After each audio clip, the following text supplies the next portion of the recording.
नमस्कार दोस्तों, स्वागत है आपका उदयनिक्स क्लासेस में। आज हम लोग प्रोनाउन का पहला पार्ट पर्सनल प्रोनाउन के बारे में जानेंगे, समझेंगे और देखेंगे कि परीक्षाओं में किस प्रकार के प्रश्न पूछे जाते हैं। तो वीडियो के अंत तक जरूर बने रहिएगा, ये वीडियो आपके लिए बहुत ही लाभकारी होने वाला है। तो चलिए हम लोग शुरू करते हैं। पर्सनल प्रोनाउन होता क्या है और परीक्षा में प्रश्न कैसे पूछता है, चाहे किसी भी कॉम्पिटिटिव एग्जाम में। आइए शुरू करते हैं। यहाँ पे आप देख पा रहे हो प्रोनाउन को टोटल में प्रीवियस वीडियो में, पिछले वीडियो में आपको 10 पार्ट्स में बांट के दिखाया था। उसमें से जो पहला पार्ट था आपका पर्सनल प्रोनाउन। यहाँ पे जो क्या क्या होता है, आई हो गया, मी हो गया, वी हो गया, अस हो गया, यू हो गया, ही हो गया, him, she, her, it, they, them, ये सभी के सभी पर्सनल प्रोनाउन है, पर्सनल प्रोनाउन के रूप में काम करते हैं। समझ रहे हैं? देखो, अब इनको हम लोग पर्सन वाइज पढ़ सकते हैं कि अंग्रेजी भाषा में हम लोग बोलते हैं कि जो पर्सन है, अंग्रेजी ग्रामर की बात करें तो जो पर्सन है, टोटल 3 पर्सन्स होते हैं। उन पर्सन्स में जो भी आपके प्रोनाउन यूज किए जाते हैं सभी के सभी पर्सनल प्रोनाउंस होते हैं। तो आइए हम लोग देख लेते हैं कि कैसे इनका यूज किया जाता है। पर्सन्स जो होते हैं कुल 3 होते हैं। क्या क्या होता है? जैसे फर्स्ट पर्सन हो गया, सेकेंड पर्सन हो गया, थर्ड पर्सन। हर पर्सन का अपना एक सिंगुलर होता है और प्लूरल होता है। फर्स्ट पर्सन का सिंगुलर आई होता है, प्लूरल आपका वी होता है। सेकेंड पर्सन का सिंगुलर यू, प्लूरल भी यू होता है। थर्ड पर्सन का जो सिंगुलर होता है ही, सी, इट होता है और प्लूरल क्या होता है? दे होता है। यहां से क्या समझ में आ रहा है कि हर पर्सन का अपना सिंगुलर भी है, अपना प्लूरल भी है। तो आई का प्लूरल वी, वी का सिंगुलर आई, यू का प्लूरल यू, यू का singular you, he, she, it का प्लूरल दे और दे का सिंगुलर ही, सी, इट।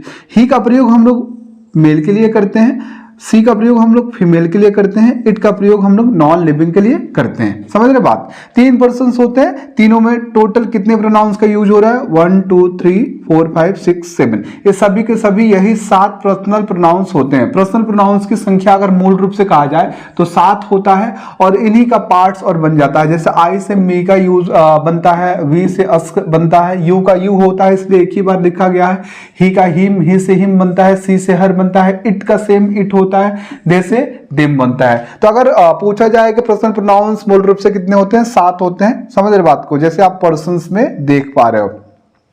अब यहां कहा जा रहा है कि जो आई और वी होता है फर्स्ट पर्सन कहे जाते हैं और फर्स्ट पर्सन जो होता है स्पीकर, फर्स्ट पर्सन को स्पीकर कहा जाता है। अर्थात बोलने वाला हमेशा फर्स्ट पर्सन होता है, सुनने वाला हमेशा सेकंड पर्सन होता है, अर्थात यू सेकंड पर्सन का रोल अदा करता है और जो नॉन एक्टिव होता है वो थर्ड पर्सन का काम करता है। अर्थात ही, सी, इट जो होता है और दे होता है ये थर्ड पर्सन के रूप में यूज किए जाते हैं, इनका कोई रोल नहीं होता है। तो हमेशा जो बोलेगा फर्स्ट पर्सन होगा, सुनेगा और सेकंड पर्सन, और जो नॉन एक्टिव होगा वो थर्ड पर्सन होते हैं।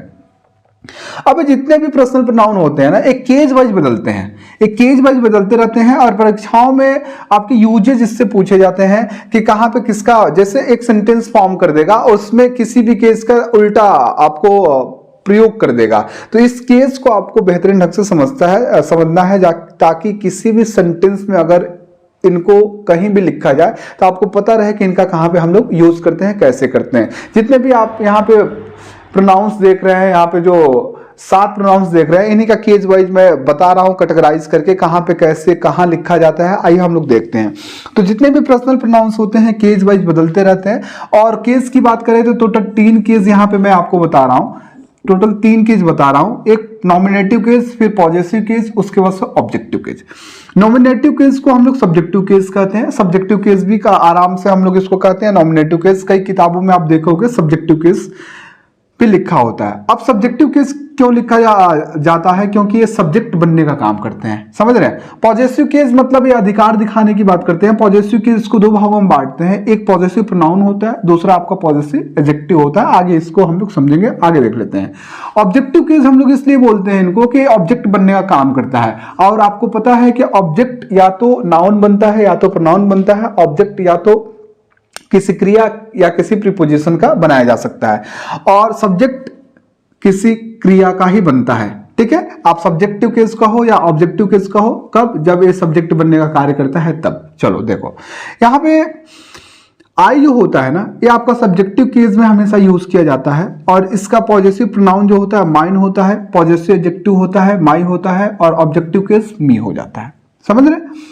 केज भाई समझना, इसके बाद से इसी पे बेस्ट आपके बहुत सारे रूल्स आने वाले हैं, तो केस समझो। वी जो होता है हमेशा सब्जेक्टिव केस या नॉमिनेटिव केस में यूज होता है। इसका जो पॉजेसिव प्रोनाउन होता है आवर्स होता है, पॉजिटिव एडजेक्टिव आवर होता है और ऑब्जेक्टिव केस अस हो जाता है। आपका यू जो होता है, यू का प्रयोग हम लोग नॉमिनेटिव या सब्जेक्टिव केस में करते हैं। इसी से बना योर्स आपका पॉजिटिव प्रोनाउंस कहलाता है। योर आपका पॉजिटिव एडजेक्टिव है और यू आपका ऑब्जेक्टिव केस में भी यूज किया जाता है। तो यू जो सब्जेक्टिव केस में है सेम ऑब्जेक्टिव केस में भी यूज किया जाता है। सॉरी, ही आपका सब्जेक्टिव केस में हमेशा यूज किया जाता है। इसका हिज आपका पॉजिटिव प्रोनाउन है और हिज आपका पॉजिटिव एडजेक्टिव है। दोनों सेम है लेकिन दोनों में अंतर है, ठीक है ना, यूज के अनुसार। कब आपका पॉजिटिव एडजेक्टिव होगा, कब आपका पॉजिटिव प्रोनाउन होगा, आगे मैं बताऊंगा। फिर इसी से बना हिम आपका ऑब्जेक्टिव केस में हमेशा यूज होता है। नेक्स्ट आपका सी है। सी आपका हमेशा सब्जेक्टिव केस में यूज होता है। हर्स आपका पॉजिटिव प्रोनाउन में यूज होता है। हर आपका पॉजिटिव एडजेक्टिव है और हर आपका ऑब्जेक्टिव केस भी होता है। तो हर दोनों जगह यूज होता है। एक पॉजिटिव केस में भी यूज होता है, ऑब्जेक्टिव केस में भी यूज होता है। इट आपका सब्जेक्टिव केस में यूज होता है। इसका पॉजिटिव प्रोनाउन होता नहीं है। पॉजिटिव एडजेक्टिव इट्स होता है और ऑब्जेक्टिव केस आपका इट हो जाता है, अर्थात सब्जेक्टिव और ऑब्जेक्टिव केस इट का दोनों सेम होता है। दे की बात करते हैं तो दे आपका सब्जेक्टिव केस में यूज होता है। इसका देयर्स आपका पॉजिटिव प्रोनाउन होता है। देयर आपका पॉजिटिव एडजेक्टिव हो जाता है और इसी से बना देम आपका ऑब्जेक्टिव केस में यूज होता है। अब बात यहां पे है, आप देख रहे हो कि पॉजिटिव केस जितने भी है, my, our, your, his, her, its, there, ये पॉजिटिव एडजेक्टिव इनके बाद हमेशा नाउन आना चाहिए। पॉजिटिव एडजेक्टिव के बाद हमेशा नाउन आना चाहिए। तो जो चीजें आपको सेम दिख रही है, जैसे हिज पॉजिटिव प्रोनाउन भी हो रहा है और हिज यहाँ पॉजिटिव एडजेक्टिव भी हो रहा है, तो यदि हिज के तुरंत बाद नाउन आता है तो आप समझो पॉजिटिव एडजेक्टिव होगा, नहीं तो पॉजिटिव प्रोनाउन हो जाएगा। और कोई सेम मिल रहा है और कोई सेम नहीं मिल रहा है, समझ रहे बात को। तो इस प्रकार से केस वाइज चीजें बदलती है, जो पर्सन से आपके पर्सनल प्रोनाउन से केस वाइज बदलते रहते हैं। And these are most important for every examination. समझ रहे बात को। तो आई थिंक आपको समझ में आया होगा। सारी चीजें नोट करो, फिर हम लोग आगे बढ़ते हैं रूल्स की तरफ। उनसे रिलेटेड कुछ महत्वपूर्ण नियम देख लेते हैं जो परीक्षाओं में पूछे जाते हैं। तो आइए हम लोग केज वाइज ही देखते हैं। जैसे 3 केज मैंने पढ़ाया था, nominative case, positive case, objective case, तो केज वाइज देख लेते हैं। चलो, यूज ऑफ नॉमिनेटिव केज यहाँ पे आप देख पा रहे हो। नॉमिनेटिव केज क्या होते हैं? Use of nominative case, nominative में क्या आते हैं? आई हो गया, वी हो गया, I, we, you, he, she, it, they, ये सभी नॉमिनेटिव केस के अंतर्गत आते हैं। समझ रहे बात को। इसी को आप सब्जेक्टिव केस भी बोलते हो। तो चलो एक एक रूल करके समझ लेते हैं। जैसे यूज, एक एक करके यूज समझ लेते हैं कि कैसे यूज किया जाता है। ये कहा जा रहा है ना कि अगर वर्ब आता है तो वर्ब के पहले हमेशा कौन सा केस आता है? Nominative case. नॉमिनेटिव केस को और क्या बोलते हो? सब्जेक्टिव केस भी बोलते हो। तो हमेशा किसी क्रिया के पहले हमेशा कौन सा केस आएगा? सब्जेक्टिव केस आता है, अर्थात नॉमिनेटिव केस या सब्जेक्टिव केस आता है। जैसे आपके सामने एग्जाम्पल है कि आई या मी वेंट देयर। यहां पे वेंट क्या है? वर्ब है। वर्ब के पहले हमेशा कौन सा केस आता है? नॉमिनेटिव केस या सब्जेक्टिव केस। यहां पे देखो, जो आई है आपका नॉमिनेटिव केस या सब्जेक्टिव केस है, मी क्या है? ऑब्जेक्टिव केस है। तो वर्ब के पहले हमेशा नॉमिनेटिव केस या सब्जेक्टिव केस आता है, ऑब्जेक्टिव केस नहीं आता है। दूसरा एग्जांपल है, सी या हर हैज गॉन देयर। हैज आपका वर्ब है, समझ रहे हैं। अब वर्ब के पहले आपका सी आपका नॉमिनेटिव केस है, हर आपका क्या है? ऑब्जेक्टिव केस है। तो वर्ब के पहले हमेशा नॉमिनेटिव केस आता है, ऑब्जेक्टिव केस नहीं आता है। यूज नंबर फर्स्ट एक आ रहा है। चलो यूज नंबर 2 की तरफ बढ़ते हैं। यूज नंबर 2 एक आ रहा है। देखो आपके सामने एग्जाम्पल से मैं समझाने की कोशिश कर रहा हूं। यू एंड ही या हिम वर गुड फ्रेंड्स, पहला एग्जाम्पल है। दूसरा है you, he and I, me are clever. देखो यहां पे ये कहा जा रहा है कि मान लीजिए कि एक से अधिक प्रोनाउन अगर कंजंक्शन से जुड़े हो। एंड आपका कंजंक्शन है, कंजंक्शन जैसे एंड हो गया, और हो गया, नॉर हो गया। अगर एक से अधिक प्रोनाउंस, यहां पे पर्सनल प्रोनाउंस हम बात कर रहे हैं, अगर एक से अधिक प्रोनाउंस कंजंक्शन से जुड़े हों और उस सब्जेक्ट के काम करें, सब्जेक्ट बनने का काम करें, तो जब भी सब्जेक्ट बनेंगे, एक से अधिक प्रोनाउंस कंजंक्शन से जुड़े होते हैं, तो हमेशा कौन से केस में लिखे जाते हैं? सब्जेक्टिव केस, अर्थात नॉमिनेटिव केस में लिखे जाते हैं। एक बार और समझो। देखो ये आपका वर्ब है, यहां पे आर आपका वर्ब है, समझ रहे हैं। तो यहां पे ये कहा जा रहा है कि जब भी एक से अधिक जो आपके प्रोनाउंस होते हैं, पर्सनल प्रोनाउंस होते हैं और कंजंक्शन से जुड़ते हैं, और कंजंक्शन से जुड़ के वो सब्जेक्ट बनने का कार्य करते हैं, किसी क्रिया का सब्जेक्ट बनने का कार्य करते हैं, तो वो कंजंक्शन से जुड़े हुए जितने भी प्रोनाउंस होते हैं सब्जेक्ट बनने का कार्य करते हैं, हमेशा और हमेशा नॉमिनेटिव केस अर्थात सब्जेक्टिव केस में होते हैं। जैसे यहां पे एग्जांपल्स देखो, यू आपका सब्जेक्टिव केस, ठीक है। आपका एंड कंजंक्शन है ही, आपका सब्जेक्टिव केस हो गया, नॉमिनेटिव केस भी बोल सकते हो, कंफ्यूज नहीं होइएगा। ही आपका क्या है, ऑब्जेक्टिव केस है। वर्ब आपका, जैसे आपका यूज नंबर 1 बताया कि क्रिया का पहले हमेशा कौन सा केस आता है, नॉमिनेटिव अर्थात सब्जेक्टिव केस आता है, तो भाई सब्जेक्टिव केस को ही टिक करो ना, समझ रहे, सब्जेक्टिव केस को ही टिक करो। ऑब्जेक्टिव केस क्या हो जाएगा आपका, गलत हो जाएगा, समझ रहे। You and he were good friends. आप कंफ्यूज हो सकते हो कि भाई ही दिया है तो यहाँ पे वर क्यों यूज किया जा रहा है, इज वाज का यूज करो ना। तो देखो यहाँ पे दो प्रोनाउंस यहाँ से एंड से जुड़ रहे हैं तो संख्या बढ़ जा रही है, इसलिए प्लूरल के जैसे ट्रीट किया जाएगा, यहाँ पे प्लूरल वर्ब का प्रयोग होगा। नेक्स्ट है यू ही एंड आई। अब आर यहाँ पे वर्ब है, वर्ब के पहले कौन सा केस का यूज किया जाता है, सब्जेक्टिव केस, ये आपका ऑब्जेक्टिव केस है, यहाँ पे इसको क्रॉस मार दो, तो you he and I R clever. या तो इसके जैसे इसके थ्रू आप कर लो कि वर्ब के पहले सब्जेक्टिव केस का यूज किया जाता है, या तो यहां से देख लो, यदि एक से अधिक पर्सनल प्रोनाउन सब्जेक्ट बनने का कार्य करते हैं, आप कंजंक्शन से जुड़े हो तो हमेशा कौन से केस में होते हैं, नॉमिनेटिव केस अर्थात सब्जेक्टिव केस में होते हैं। यूज नंबर 2 ये कह रहा है। यूज नंबर 3 की तरफ बढ़ते हैं, देखते हैं नॉमिनेटिव केस का कैसे प्रयोग करते हैं। देखो कहा जा रहा है कि मान लीजिए कि एक नाउन दिया हो, उसके बाद से कंजंक्शन हो, नाउन दिया, कंजंक्शन क्या, एंड हो गया, और हो गया, नॉर हो गया, समझ रहे हैं। एक नाउन हो फिर कंजंक्शन हो, उसके बाद से प्रोनाउन दिया हो, तो अगर नाउन हो फिर कंजंक्शन हो फिर प्रोनाउन हो और एक किसी क्रिया के सब्जेक्ट के रूप में काम करते हैं, तो हमेशा जो प्रोनाउन होगा कौन से केस में होगा, नॉमिनेटिव केस में होगा। आइए एग्जांपल्स देखते हैं। एक कंजंक्शन आपका दिया है, यहाँ पे नाउन है, राम एंड ही या हिम कम हियर डेली। यहाँ पे वर्ब है, तो वर्ब के पहले हमेशा कौन सा केज होता है, ये आपका सब्जेक्टिव केज है, आपका ऑब्जेक्टिव केज है, सब्जेक्टिव केज नहीं होगा, तो Ram and he come here daily. Next है Mohan and I. Mohan noun हो गया, ये आपका कंजंक्शन हो गया, मोहन एंड आई यम्मी, ये आपका सब्जेक्टिव केज हो गया, ये आपका ऑब्जेक्टिव केज हो गया, समझ रहे हैं। आर या एम, मोहन एंड आई, ये देखो क्रिया है, वर्ब है, वर्ब के पहले आप सब्जेक्टिव केस का यूज करेगा, ऑब्जेक्टिव केस नहीं होगा, तो Mohan and I R going. अब यहां कहोगे सर आई के साथ तो एम भी यूज कर सकते हैं, बिल्कुल कर सकते हैं, लेकिन आई यहां अकेले थोड़ी आ रहा है, यहां पे दो जोड़ा, एक नाउन भी एक प्रोनाउन भी, दोनों जोड़ा जा रहा है ना, तो प्लूरल के जैसे ट्रीट होगा, इसलिए यहां पे एम का प्रयोग नहीं करेंगे। आई अकेले रहता तो एम का प्रयोग कर सकते थे, Mohan and I R going, समझ रहे। आइए यूज नंबर 4 की तरफ चलते हैं। यूज नंबर 4 एक आ रहा है कि मान लीजिएगा अगर टू बी का प्रयोग किया जा रहा है, समझ रहे, अगर टू के बाद क्रिया का फर्स्ट फॉर्म आता है तो उससे इन्फिनेटिव अंग्रेजी ग्रामर के अनुसार बोलते हैं। तो टू के बाद से अगर फर्स्ट फॉर्म बी का यूज किया जाता है और इन्फिनेटिव के जैसे ट्रीट किया जाता है, समझ रहे, तो और उसके बाद से अगर कोई सब्जेक्ट हो, सब्जेक्ट अनक्लियर हो, अस्पष्ट सब्जेक्ट अगर हो, तो वहां पे जो सब्जेक्ट के रूप में प्रोनाउन का यूज होता है वो प्रोनाउन हमेशा नॉमिनेटिव केस में होता है। एक बार और समझो, मान लीजिए कि टू बी का प्रयोग हम लोग इन्फिनेटिव के रूप में करते हैं, 2 + V1 हमेशा इन्फिनेटिव के रूप में यूज मैक्सिमम टाइम किया जाता है, तो 2 + B का प्रयोग इन्फिनेटिव के रूप में किया जाए, उसके बाद से किसी सब्जेक्ट का प्रयोग किया जाए, वह सब्जेक्ट जो है अनक्लियर हो, अस्पष्ट हो, और उस सब्जेक्ट की जगह पे, भाई सब्जेक्ट बनने का काम या तो नाउन या प्रोनाउन करता है, तो उस अनक्लियर सब्जेक्ट की जगह पे अगर कोई प्रोनाउन आता है तो प्रोनाउन हमेशा नॉमिनेटिव केस में होता है।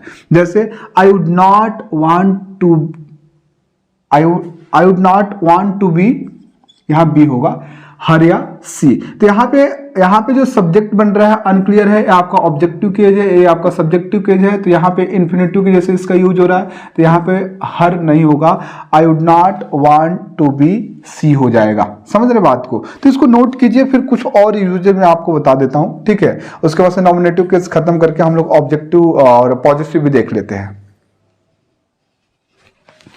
चलो नेक्स्ट यूज देख लेते हैं। यूज नंबर 5 क्या बोल रहा है, कह रहा है कि मान लीजिए कि जैसे बी होता है तो बी के फॉर्म्स होते हैं अपने अपने, इज हो गया, एम हो गया, आर हो गया, वाज हो गया, वर हो गया, हैज, हैव, बीन, ये सब बी के फॉर्म्स हैं, समझ रहे हैं। तो ये बी के जो फॉर्म्स होते हैं, कहा जा रहा है कि मान लीजिए कि अगर बी लिखा है अर्थात बी के फॉर्म्स अगर दिए हों और उसके पहले कोई नाउन या प्रोनाउन दिया हो नॉमिनेटिव केस में, भाई ऑब्वियस सी बात है वर्ब के पहले नॉमिनेटिव केस ही आता है, तो इसके बाद आने वाला जो केस होगा वो भी नॉमिनेटिव केस होगा। बी के फॉर्म्स हैं अपने अपने, is am are, was were हो गया, हैज अप हो गया, हैड होता है, बिन हो गया, समझ रहे हैं।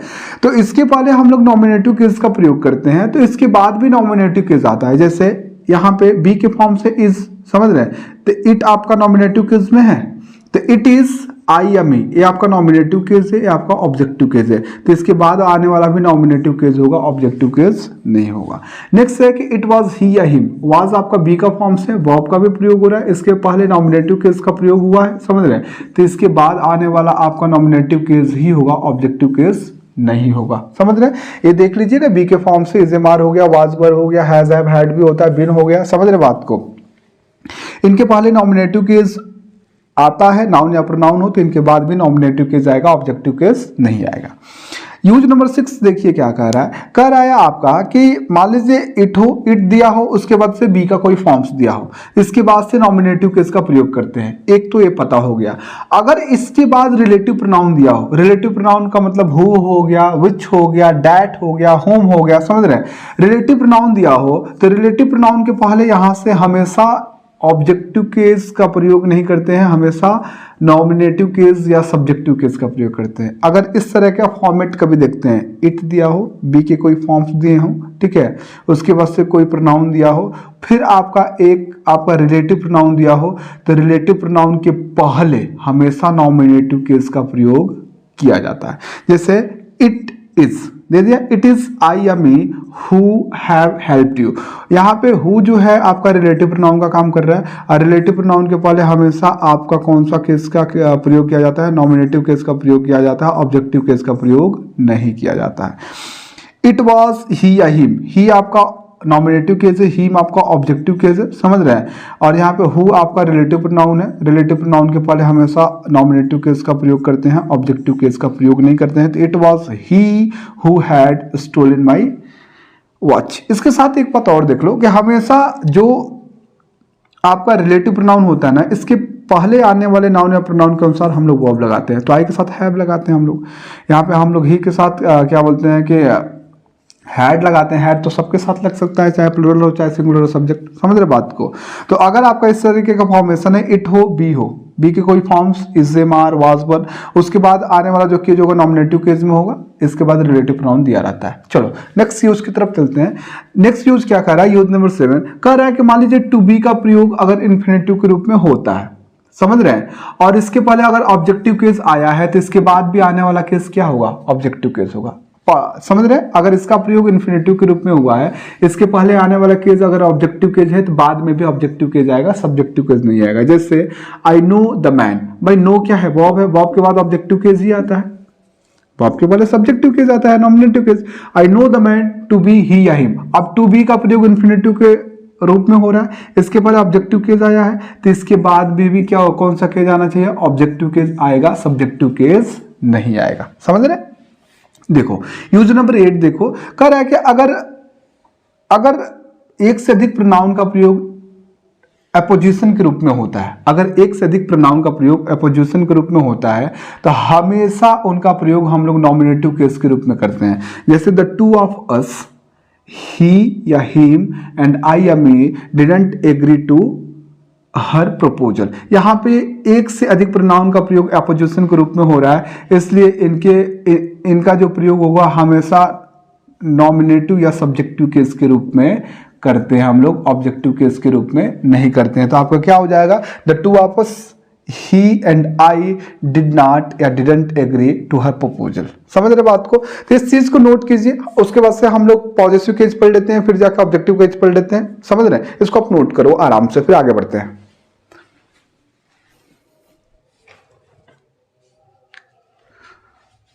चलो देखते हैं आप ऑब्जेक्टिव केस का प्रयोग किस प्रकार से करते हैं। आइए देख लेते हैं हम लोग ऑब्जेक्टिव केस का प्रयोग किस प्रकार से करते हैं। देखिए ऑब्जेक्टिव केस में आपका मी, अस, यू, हिम, हर, इट और देम का प्रयोग हम लोग करते हैं।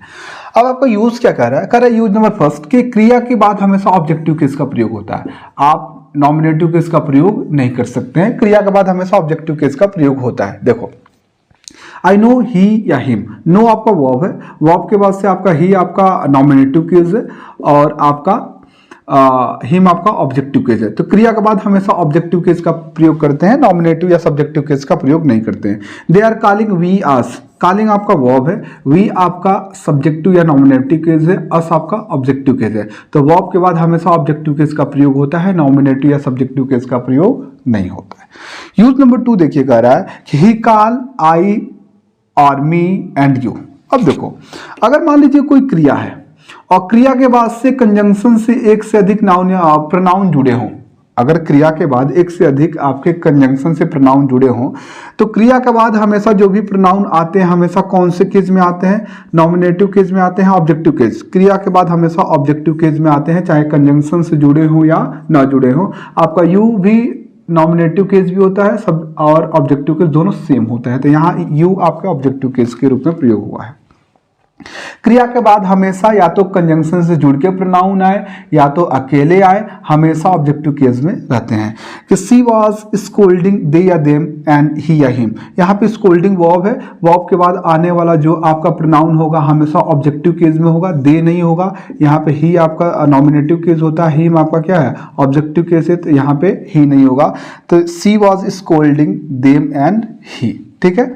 नेक्स्ट देखिए यूज नंबर 3 क्या कह रहा है? कह रहा है कि मान लीजिए कि अगर कोई क्रिया दिया है और क्रिया के बाद जो ऑब्जेक्ट के रूप में नाउन दिया है, ठीक है, और वो कंजंक्शन से जुड़ के फिर एक प्रोनाउन दे दिया, समझ रहे हैं? तो क्रिया के बाद कोई भी नाउन आए या प्रोनाउन आए, कंजंक्शन से जुड़ा हो या ना जुड़ा हो, हमेशा और हमेशा वो कौन से केस में होना चाहिए? ऑब्जेक्टिव केस में होना चाहिए, सब्जेक्टिव केस या नॉमिनेटिव केस नहीं होगा। टॉट आपका वर्ब है, मोहन यहाँ पे ऑब्जेक्टिव केस की। नाउन की खासियत है कि एक ही रूप होता है, या तो सब्जेक्टिव हो या तो ऑब्जेक्टिव हो, तो क्रिया के बाद हमेशा ऑब्जेक्टिव केस आता है। आई आपका सब्जेक्टिव केस है, मी आपका ऑब्जेक्टिव केस है, सब्जेक्टिव केस का प्रयोग नहीं होगा। Sohan, taught, Mohan and me, ठीक है। इसको आप नोट कर फिर हम लोग पॉजिटिव केस की तरफ बढ़ते हैं, उसको देख लेते हैं क्या होता है। आइए यहाँ हम लोग पॉजिटिव केस का प्रयोग देख लेते हैं कि पॉजिटिव केस का प्रयोग हम लोग कहाँ करते हैं। आइए हम लोग देख लेते हैं। देखिए, पॉजिटिव केस को 2 भागों में मैंने बांटा था, पॉजिटिव प्रोनाउन और पॉजिटिव एडजेक्टिव के रूप में, ठीक है। तो यहाँ पे कहा जा रहा है कि अगर कोई क्रिया है, कोई क्रिया दिया है, समझ रहे हैं, तो उसके पहले हम लोग पॉजिटिव प्रोनाउन का प्रयोग नॉमिनेटिव केस के रूप में कर सकते हैं। कोई क्रिया दिया है, सीधा सीधा सुन लो ना, कि पॉजिटिव प्रोनाउन का प्रयोग हम लोग नॉमिनेटिव केस के रूप में कर सकते हैं, अर्थात सब्जेक्ट बनाने के रूप में कर सकते हैं। पॉजिटिव आपका प्रोनाउन क्या क्या होता है? देखो, माइन होता है, आवर्स होता है, योर्स होता है, हिज हो गया, हर्स हो गया, इट का कोई नहीं होता है, और देयर्स होता है। इनका प्रयोग हम लोग किसी क्रिया के सब्जेक्ट के रूप में कर सकते हैं। जैसे यहाँ पे उदाहरण दिया है कि hours is a new car, आपका इज वर्ब है, इसका सब्जेक्ट आपका क्या हो गया? आवर्स। ये आपका नॉमिनेटिव केस के रूप में यूज हुआ है, ये आपका पॉजिटिव प्रोनाउन है। नेक्स्ट है कि hers was a good book, ठीक है, वाज आपका वर्ब है, इसके पहले हर्स जो यूज हुआ है ये आपका नॉमिनेटिव केस में यूज हुआ है, ये आपका पॉजिटिव प्रोनाउन है। तो पॉजिटिव प्रोनाउन का प्रयोग हम लोग किसी क्रिया के सब्जेक्ट के रूप में, अर्थात नॉमिनेटिव केस अर्थात सब्जेक्टिव केस के रूप में कर सकते हैं। नेक्स्ट कह रहा है कि हम लोग पॉजिटिव प्रोनाउन जो होता है ना, पॉजिटिव प्रोनाउन का प्रयोग हम लोग ऑब्जेक्ट के रूप में करते हैं। ऑब्जेक्ट के रूप में किसके किसके? या तो किसी क्रिया का या तो किसी प्रीपोजिशन का। पर देखो, ऑब्जेक्ट क्रिया का भी होता है, प्रीपोजिशन का भी होता है, तो किसी क्रिया या प्रीपोजिशन के रूप में हम लोग पॉजिटिव प्रोनाउन का प्रयोग ऑब्जेक्ट के रूप में आराम से कर सकते हैं। जैसे I prefer your company to hers या हर, ठीक है। यहाँ पे टू प्रीपोजिशन है, इसके ऑब्जेक्ट के रूप में हर्स का प्रयोग हुआ है, ये आपका क्या है? ये आपका पॉजेसिव प्रोनाउन है, यहाँ पे हर नहीं होगा, ये पॉजेसिव एडजेक्टिव हो जाता है, समझ रहे हैं। और पॉजेसिव एडजेक्टिव के बाद हमेशा नाउन का प्रयोग होना चाहिए, समझ रहे हैं। तो यहाँ हर्स हो जाएगा, I prefer your company to hers. To यहाँ पे प्रीपोजिशन है, प्रीपोजिशन का ऑब्जेक्ट यहाँ हर्स जो आपका पॉजेसिव प्रोनाउन है। That was mine, was आपका वर्ब है, वर्ब के बाद से हम लोग ऑब्जेक्ट के रूप में भी आपका कर सकते हैं, आपका ऑब्जेक्ट है, समझ रहे हैं। माई आपका पॉजेसिव एडजेक्टिव है, पॉजेसिव एडजेक्टिव का प्रयोग नहीं करेंगे, तो हम लोग पॉजेसिव प्रोनाउन का प्रयोग या तो किसी क्रिया या तो किसी प्रीपोजिशन के ऑब्जेक्ट के रूप में भी कर सकते हैं आराम से। नेक्स्ट देखो, ये तो मैं 3rd एग्जांपल्स के माध्यम से समझाते हैं।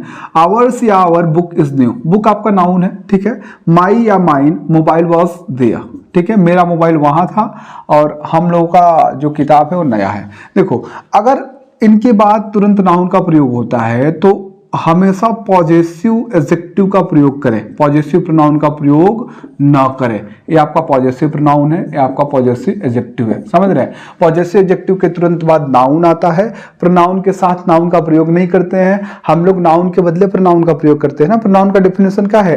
A word which comes instead of a noun, ऐसा शब्द जो नाउन के बदले आता है उसे प्रोनाउन कहते हैं। तो नाउन और प्रोनाउन का प्रयोग एक साथ नहीं कर सकते हैं, समझ रहे हैं। बुक यहाँ पे आपका नाउन हो गया, तो आवर्स आपका प्रोनाउन है, तो प्रोनाउन का प्रयोग हो ही नहीं सकता है। एडजेक्टिव का प्रयोग करोगे क्योंकि एडजेक्टिव आपको क्वालिफाई करता है नाउन को, समझ रहे हैं आप, प्रोनाउन को। तो यहाँ पे आवर बुक हो जाएगा और यहाँ पे माई मोबाइल हो जाएगा। ठीक है, तो आई थिंक आपको सारी चीजें समझ में आई होगी। ऐसे ही शानदार वीडियोस पाने के लिए आप वीडियो को लाइक करो, चैनल को सब्सक्राइब करो। ठीक है, तो मिलते हैं नेक्स्ट वीडियो में, तब तक के लिए थैंक यू, बाय बाय।